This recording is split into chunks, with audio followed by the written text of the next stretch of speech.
So as I said before, Saturn rules Capricorn, so therefore Saturn rules my ascendant and my first house. And it also rules my second house through Aquarius. So again, this deals with me being independent, self-sufficient, but also having to take on a lot of the responsibility in my relationships. And with the Aquarian component, and Aquarius being the ruler of my second house, that adds that financial piece into it. So this shows you how deep astrology can get. Just by looking at my chart, you see the challenges that I am faced with just getting into a relationship with someone. And this doesn't necessarily have to be a love relationship. It could be a business partnership. So if I were to enter into a business partnership, there's a good chance that there would be an imbalance where I am taking most of the responsibility and I am carrying most of the load. In tarot, the card that comes to mind would be Ten of Wands. Ten of Wands deals with you having to shoulder most of the responsibility, you taking blame or having to be accountable more so than your partner. So like I said, when I enter into business partnerships, I have to be very careful. And with Saturn in my 7th house, it's really showing that I would probably do much better being by myself than actually in a business partnership with someone. Now, also looking at the 7th house, you see that Cancer is on my 7th house cusp. Cancer is the sign of nurturing. It's the sign of home.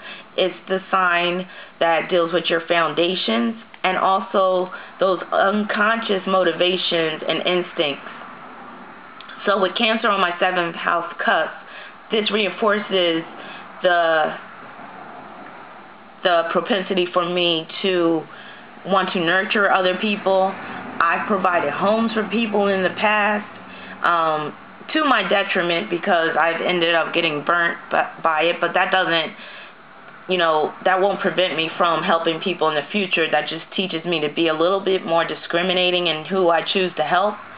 But with Cancer on that 7th house cusp and my moon in the 1st house, that shows that I am in a position, or I have been in positions, to nurture other people, to provide homes for people, especially my partners or people that I partner up with, and basically provide a new foundation for them. Now, in terms of my practice, this also deals with my psychic ability and my ability to tap into the emotions and psyche of other people.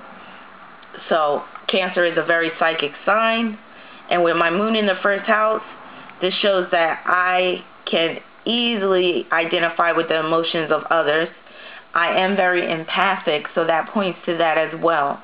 And this also points to the fact that I am very guarded, because when I am around people, I pick up on their emotions so well that it will often put me on edge, especially if the person is harboring negative emotions. And it doesn't even have to be directed towards me. It could just be directed towards somebody else or in general.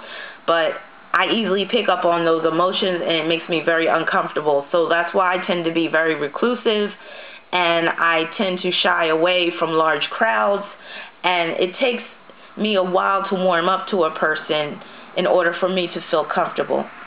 Being around other people, I feel very vulnerable, and that's why I tend to put up that guard, hence the Capricorn rising and my moon in Capricorn.